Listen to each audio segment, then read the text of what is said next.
प्यारे बच्चों नमस्कार। आज का वीडियो कक्षा 10 में गणित पढ़ने वाले छात्रों के लिए है। इसमें हम आपको जो है आज निर्देशांक ज्यामिति के चैप्टर को पढ़ाने चल रहे हैं, जो कि आपके बोर्ड परीक्षा की दृष्टि से बहुत ही इम्पोर्टेंट होता है।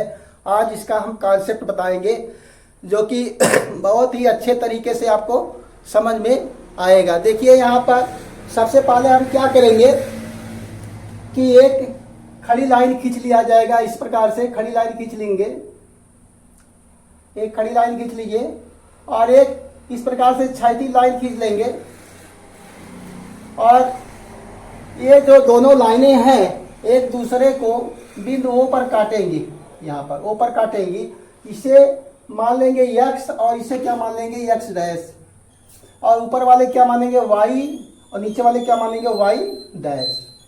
इस प्रकार से प्यारे बच्चों हम क्या किए कि दो लाइनें खींच लिए। अब यह जो है इसको 4 बराबर भागों में बांट दिया गया, तो इस प्रत्येक भाग को क्या कहेंगे हम चतुर्थांश कहेंगे। यह है आपका प्रथम चतुर्थांश होगा। ये क्या है प्रथम चतुर्थांश, ये क्या है द्वितीय चतुर्थांश, ये आपका क्या होगा तृतीय चतुर्थांश, और यहाँ पर क्या होगा ये चतुर्थ चतुर्थांश। इस प्रकार से जो है 4 चतुर्थांशों में बढ़ गया। ये जो क्षैतिज लाइन है इसे हम क्या कहेंगे x अक्ष कहेंगे। इसे क्या कहा जाएगा x अक्ष। इसे क्या कहेंगे x अक्ष कहेंगे। यानी यहाँ से यहाँ तक x से x डैश तक को क्या कहेंगे x अक्ष कहेंगे, और y से y डैश को क्या कहा जाएगा y अक्ष कहा जाएगा। इसे क्या कहेंगे y अक्ष कहा जाएगा, इसे y अक्ष कहेंगे। अब x अक्ष पर चली गई दूरी को भुज कहते हैं। x अक्ष पर चली गई दूरी को भुज कहते हैं और y अक्ष पर चली गई दूरी को कोट कहते हैं। जैसे कोई पॉइंट आपको दिया गया है, यहाँ पर कोई पॉइंट P है आपका 3,4, तो इसे हम कैसे प्रदर्शित करेंगे। यहाँ पर जो है 1 2 3 4 5 6 7 8 9 10, इधर ही मान लेंगे 1 2 3 4 5 6 7 8 9 10, और ऊपर भी ऐसे 1 2 3 4 5 6 7 8 9 10, नीचे भी 1 2 3 4 5 6 7 8 9 10।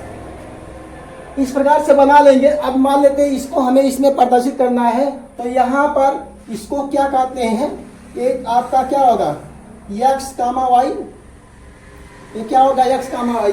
तो x वाला जो है x अक्ष पर चला जाएगा और y वाला किस पर चला जाएगा y अक्ष पर चला जाएगा। तो x अक्ष पर कितना चलना है 3 चलना है, तो 1 2 3 यहाँ पर, और y पर कितना चलना है 1 2 3 यहाँ पर। तो यहाँ से ऐसे इसको लंबवत लाइन खींचेंगे और इस प्रकार से ये मिल जाएगा यहाँ पर बिंदु P। ये क्या होगा 3,4। अब x अक्ष के इधर की दूरी क्या होती है धनात्मक, यहाँ पर दूरी क्या होगी धनात्मक, और इधर की दूरी क्या होती है ऋणात्मक। इधर की दूरी मूल बिंदु के बाएं वाली दूरी क्या होगी ऋणात्मक होती है, तो ये क्या होगी ऋणात्मक। और यहाँ पर ऊपर वाली दूरी क्या होती है धनात्मक, ये क्या होगी धनात्मक होगी। यहाँ पर सही नहीं लिखा गया है, लिख देते हैं। ऊपर की दूरी क्या होगी धनात्मक और नीचे की दूरी क्या हो जाएगी ऋणात्मक। नीचे की दूरी क्या होती है ऋणात्मक, ये होगी ऋणात्मक। लिख देते हैं इसको, ये ऋणात्मक, यहाँ से ये ऋणात्मक है। नीचे वाली दूरी क्या होगी ये ऋणात्मक होगी और ऊपर पूरी दूरी धनात्मक। अब इसमें जो चिन्ह होता है कोऑर्डिनेट के जो चिन्ह होते हैं प्रथम चतुर्थांश में देखिए ये भी धनात्मक, भुज भी धनात्मक और ये कोट भी धनात्मक। तो यहाँ पर क्या होगा इसका चिन्ह क्या होता है प्लस कामा प्लस। पहले तथा चतुर्थांश में भुज भी प्लस होता है और कोट भी प्लस होता है। तो यहाँ पर हम क्या करेंगे और दूसरे वाले में क्या हो जाएगा देखिए भुज क्या है ऋणात्मक है और कोट क्या है धनात्मक है। और तीसरे में देखिए भुज भी ऋणात्मक है और कोट भी ऋणात्मक है, तो ये क्या होगा, माइनस का माइनस हो जाएगा। इसमें भुज क्या है, धनात्मक है और कोट क्या है, ऋणात्मक है, ऋणात्मक, तो यहाँ पर ये हो जाएगा। तो x अक्ष पर चली गई दूरी को भुज कहा जाता है, y अक्ष पर चली गई दूरी को कोट कहा जाता है। हमने जो है बिंदु का प्रदर्शन भी आपको दिखा दिया। अब इसमें जो सूत्र प्रयोग किए जाते हैं, इसमें हम इसके सभी सूत्रों को बताने चल रहे हैं जो है। अब इसमें पहला सूत्र हमारा यही बनता है, दो बिंदुओं के बीच की दूरी। दो बिंदुओं के बीच की दूरी मान लेते हैं आपके पास एक बिंदु आपको दिया गया है, ये है आपका x1 और y1, और दूसरा बिंदु क्या है, b यहाँ पर दिया गया है क्या, x2 और y2। तो इसके बीच की दूरी हम कैसे निकालेंगे, इनके बीच की दूरी का फार्मूला क्या हो जाता है, बीच की दूरी का फार्मूला, यहाँ पर बीच की दूरी का फार्मूला AB बराबर क्या मिल जाएगा, कर्ली में ये पहला फार्मूला है बीच की दूरी का फार्मूला जो है। यहाँ कर्ली में क्या होगा, x1 माइनस x2 का whole square plus y1 minus y2 का होल स्क्वायर, यही फार्मूला होता है।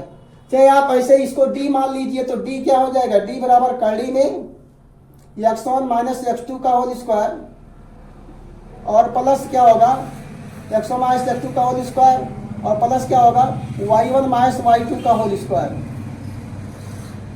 ये होगा जो है दो बिंदुओं के बीच की दूरी का फार्मूला ये होता है। हम क्या कहते हैं, भुज का अंतर लेते हैं उसका वर्ग कर देते हैं और कोट का अंतर लेते हैं उसका वर्ग कर देते हैं, उसका वर्गमूल निकाल लेंगे तो आपको दो बिंदुओं के बीच की दूरी मिल जाएगी। ये पहला फार्मूला है।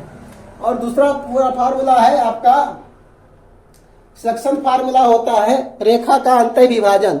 रेखा का अंतः विभाजन तो क्या हो जाएगा, रेखा का अंतः विभाजन। तो रेखा का अंतः विभाजन का फार्मूला देखिए, मान लेते हैं आपके पास कोई रेखा आपका यहाँ पर A, इसके निर्देशांक क्या दिए गए, x1 और y1 है, और इसके निर्देशांक क्या है b, x2 y2 है, और यहाँ पर बिंदु P, कोई बिंदु P क्या है, x, y, इसको m1 अनुपाते m2 के अनुपात में विभाजित करता है। तो इसका जो फार्मूला होता है यहाँ पर x बराबर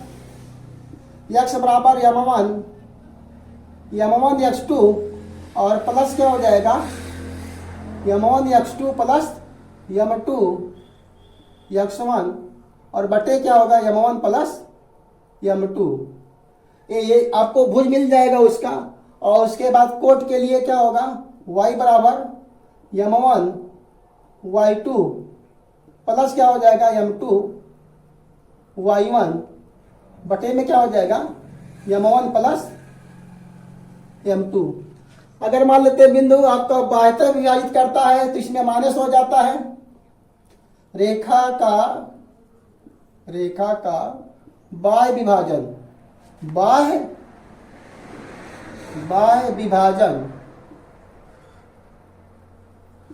विभाजन तो इसमें क्या हो जाएगा, माइनस हो जाएगा, बाकी सब कुछ वही रहेगा। तो यहाँ पर क्या हो जाएगा, x बराबर m1 x2 माइनस क्या हो जाएगा, m2 x1 बटे में क्या हो जाएगा, m1 माइनस m2 और y बराबर क्या हो जाएगा, m1 x2 सॉरी यहाँ पर m1 y2 रहेगा, m1 y2 माइनस क्या हो जाएगा, m2 y1 बटे क्या हो जाएगा, m1 माइनस m2। सबसे आसान है, उसमें कोई दिक्कत नहीं है, आप आसानी से आप इसे समझ सकते हैं जो है। अब इसमें आगे का सूत्र हम लिखने के लिए इसको क्या करेंगे, मिटाएंगे। अब देखिए प्यारे बच्चों, इसमें जो है त्रिभुज का क्षेत्रफल ज्ञात करने का जो फार्मूला होता है, मान लेते हैं आपके पास तीन बिंदु दिए गए हैं, एक बिंदु आपके पास क्या है, x1 y1, और दूसरा बिंदु क्या है आपका, b दिया है x2 और y2, x2 और y2, और तीसरा बिंदु आपको दिया गया है c, x1 नहीं सॉरी x3, क्या हो जाएगा, x3 कामा क्या होगा, y3। ये 3 बिंदु दिए गए हैं, 3 बिंदुओं से त्रिभुज निकलता है, 3 बिंदुओं से त्रिभुज बनेगा। तो इसका क्षेत्रफल हम कैसे ज्ञात करते हैं, तो यहाँ पर a हो जाएगा आपका x1 y1, और b क्या हो जाएगा, x2 कामा y2, और c2 क्या c का क्या हो जाएगा, x3 कामा क्या, x3 कामा क्या हो जाएगा, x3 कामा y3। तो त्रिभुज का क्षेत्रफल बराबर क्या सूत्र होता है, इसको डेल्टा से भी प्रदर्शित करते हैं। त्रिभुज के क्षेत्रफल को डेल्टा से भी प्रदर्शित किया जाता है। तो ये बराबर क्या हो जाएगा आपका, यहाँ पर 1/2 ब्रैकेट में x1 और x1 के बाद क्या हो जाएगा, x1 y2 minus y2 minus y3। देखिए इसको ज्ञात करने की एक ट्रिक है, यहाँ पर हम क्या लिखेंगे 1, और यहाँ पर क्या लिखेंगे 2, यहाँ लिख देंगे 3। एक ट्रिक काम करती है, एक ट्रिक पर आधारित है, ट्रिक पर आप क्या करेंगे, यहाँ पर जब हम x1 लेंगे तो ये दोनों क्या आपको एक आर्डर में चलना है, साइक्लिक आर्डर में, इस प्रकार से जो है साइक्लिक आर्डर में चलेंगे। तो यहाँ पर देखिए 1 2 3, यहाँ पर तो 1 लेंगे तो इसको इस आर्डर में y2 माइनस y3, और यहाँ पर प्लस क्या हो जाएगा x2, और जब यहाँ पर x2 यहाँ पर आ जाएंगे तो इसको मानेंगे x2, ये क्या हो जाएगा y3 माइनस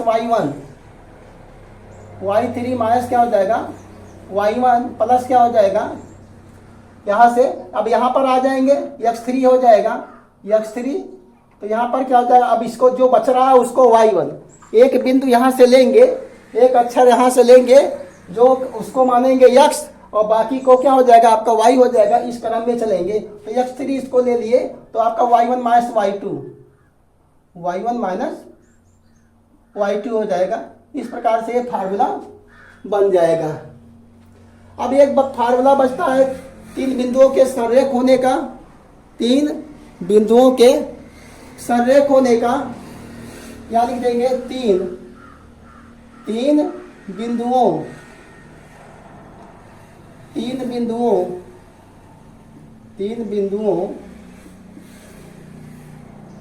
के संरेख होने का प्रतिबंध ये होता है डेल्टा बराबर 0। यहाँ पर 3 बिंदुओं के संरेख होने का प्रतिबंध डेल्टा बराबर 0, x1 y2 minus y3 plus x2 y3 minus क्या होगा y1, और प्लस क्या हो जाएगा x3 y1 माइनस y2 बराबर क्या हो जाएगा 0। ये 3 बिंदुओं के संरेख होने का फार्मूला है। इस प्रकार से हमने जो है आपको त्रिभुज के जितने भी फार्मूले थे उसको बताए। ये बहुत आसान है, इसमें कोई दिक्कत नहीं है, आप आसानी से इसे याद कर लीजिए। ये बोर्ड परीक्षा की दृष्टि से इम्पॉर्टेंट है। अब आपको मिलते हैं नेक्स्ट वीडियो में, क्वेश्चनों को बताएंगे। तब तक के लिए नमस्कार, जय हिंद, जय भारत।